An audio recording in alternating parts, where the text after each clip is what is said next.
ఈరోజు మనం ఒక చాలా ప్రాముఖ్యమైన విషయం గురించి మాట్లాడుకోబోతున్నాం. అదేంటంటే మనం జీవిస్తున్న ఈ కడవరి దినములు ఇంకా ప్రభువైన యేసుక్రీస్తు రహస్య రాకడ గురించి. వినండి, ఇదేదో కథ కాదు, మన నిత్యత్వానికి సంబంధించిన ఒక నిజం. మరి ఈ సత్యం వెలుగులో మనల్ని మనం వేసుకోవాల్సిన ప్రశ్న ఒకటే: మనం నిజంగా సిద్ధంగా ఉన్నామా?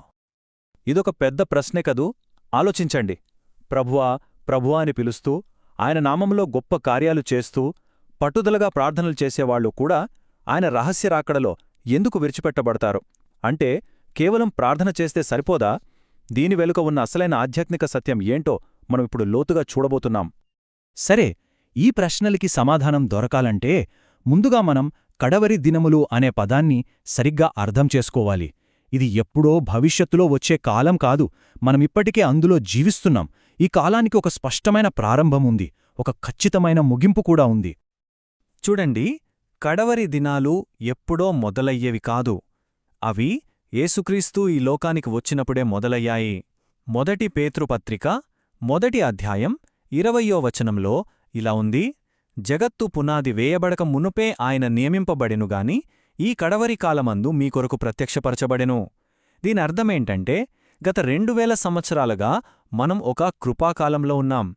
సంఘం సిద్ధపడటానికి దేవుడు మనకిచ్చిన సమయమిది. ఈ కాలం ఎప్పుడు ముగుస్తుందంటే యేసుక్రీస్తు తన పెండ్లి కుమార్తెన సంఘం కోసం రహస్యంగా వచ్చినప్పుడు. సరే, ఇప్పుడు యేసుక్రీస్తు రహస్య రాకడ గురించి చూద్దాం.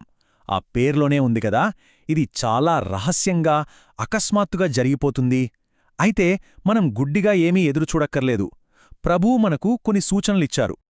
ప్రభువైన యేసుక్రీస్తే స్వయంగా ఆ సమయం గురించి చెప్పారు.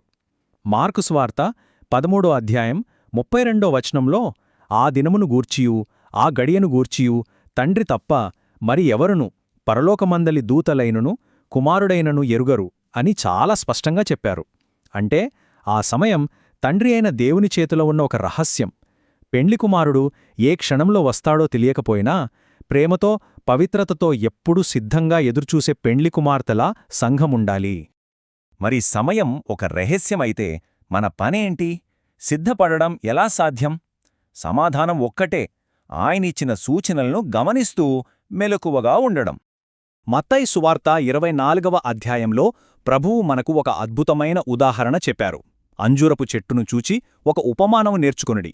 దాని కొమ్మ లేతదై చిగిరించినప్పుడు వసంతకాలం ఇంకను సమీపంగా ఉన్నదని మీకు తెలియను. ఆలోచించండి, చెట్టు చిగిరించడం చూసి కాలం మారిందని ఎలా గుర్తిస్తామో అలాగే లోకంలో జరుగుతున్న సంఘటనలు, నెరవేరుతున్న ప్రవచనాలు చూసి ఆయన రాకడ వాకిటనే ఉందని మనం గ్రహించాలి. సరే, ఈ సూచనలు ఎక్కడ గమనించాలి? ముఖ్యంగా 4 విషయాల్లో మనం చూడొచ్చు. ఆకాశంలో జరిగే సూచక క్రియలు, భూమిమీద యుద్ధాలు, కరువులు లాంటివి, సంఘంలోనే విశ్వాసం తగ్గిపోవడం, ప్రేమ చల్లారిపోవడం, ఇంకా చాలా ప్రత్యేకంగా ఇశ్రాయేలు దేశానికి సంబంధించిన ప్రవచనాల నెరవేర్పు. వీటిని గమనిస్తూ పెండ్లి కుమార్తె అయిన సంఘం తనను తాను సిద్ధపర్చుకోవాలి. అయితే ఈ సిద్ధపాటు అనేది కేవలం మన ప్రయత్నం మాత్రమే కాదు, ఇది ఒక దైవిక కార్యం. దీని వెనుక త్రిత్వ దేవుని యొక్క ప్రణాళిక, ఆయన శక్తి పనిచేస్తున్నాయి. ఇది ఎంత అద్భుతమైన సత్యమో కదా! తండ్రైన దేవుడు తన ప్రణాళికను జరిగించాడు. కుమారుడైన యేసుక్రీస్తు హెబ్రీపత్రిక 7వ అధ్యాయం 25వ వచనం ప్రకారం మనకోసం ఎప్పుడూ విజ్ఞాపన చేస్తూనే ఉన్నారు. ఇక పరిశుద్ధాత్ముడు రోమాపత్రిక 8వ అధ్యాయం 26, 27 వచనాల ప్రకారం మన బలహీనతలో ఉచ్చరించలేని మూలుగులతో మన పక్షంగా విజ్ఞాపన చేస్తున్నాడు. చూడండి, త్రిత్వదేవుడే సంఘాన్ని సిద్ధపరచడానికి ఇంతగా ప్రయాసపడుతున్నాడు. చివరికి ప్రకటన గ్రంథం 19వ అధ్యాయం 7వ వచనంలో మనం ఈ మాటలు చూస్తాం. ఆయన భార్య తన్ను తాను సిద్ధపరుచుకొనియున్నది. అంటే దేవుడు పనిచేస్తున్నాడని మన ఊరికే కూర్చోకూడదు, మనవంతు బాధ్యత కూడా ఉంది. ఇది సోమరితనంతో ఎదురుచూడటం కాదు, క్రియాశీలకంగా, స్పృహతో సిద్ధపడటం. ఈ గొప్ప సిద్ధపాటు అనే పనిలో దేవుడు నియమించిన ఆధ్యాత్మిక నాయకులకు, ఇంకా ప్రతి ఒక్క విశ్వాసికి కూడా ఒక ప్రత్యేకమైన, చాలా బరువైన బాధ్యత ఉంది. ఆత్మీయ నాయకులు కేవలం బోధకులు మాత్రమే కాదు, వారు కాపరులు.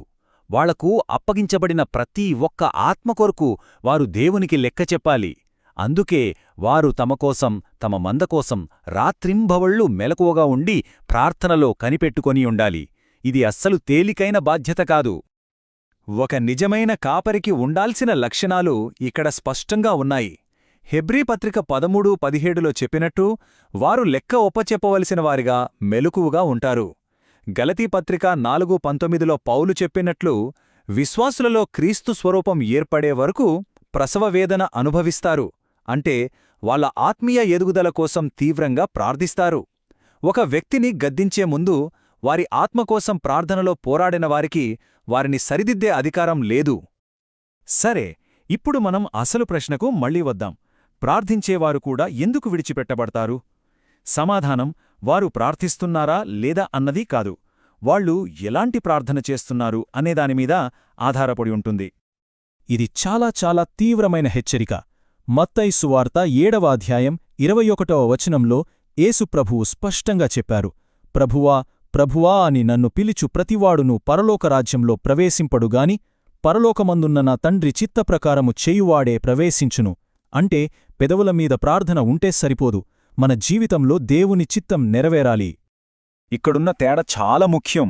అన్య అగ్ని అంటే ఏంటి? సింపుల్గా చెప్పాలంటే మన స్వార్థం, మన కోరికలు, మన సొంత ప్రణాళికల నుండి పుట్టే ప్రార్థన. అది దేవుని సింహాసనాన్ని మన ఆజ్ఞలతో నింపాలని చూస్తోంది. కాని బలిపీఠపు అగ్ని దేవుని వాక్యము నుండి, ఆయన చిత్తము నుండి రగులుకుంటోంది. అది నా చిత్తం కాదు, నీ చిత్తమే జరగాలి అని మొరపెడుతోంది. మన ప్రార్థనలు ఏ అగ్నితో మండుతున్నాయో మనల్ని మనం ప్రశ్నించుకోవాలి. అపోస్తలుడైన పౌలు జీవితం దీనికొక గొప్ప ఉదాహరణ. తన శరీరంలోని ముళ్ళును తీసివేయమని 3 సార్లు ప్రార్థించినప్పుడు, నా కృప నీకు చాలు, బలహీనతయందు నా శక్తి పరిపూర్ణమగుచున్నది అని దేవుడు జవాబిచ్చాడు. నిజమైన ప్రార్థన అంటే మన పరిస్థితులను మనకు నచ్చినట్టు మార్చుకోవడం కాదు, ఆ పరిస్థితులలో దేవుని చిత్తానికి మనల్ని మనం అప్పగించుకొని ఆయన శక్తిని అనుభవించడం. కాబట్టి ఇదంతా విన్న తర్వాత మన సిద్ధపాటులో అసలైన విషయమేంటి? మన ప్రార్థనకు అంతిమ లక్ష్యం ఏమయ్యుండాలి? కీలకమైన విషయం ఇదే.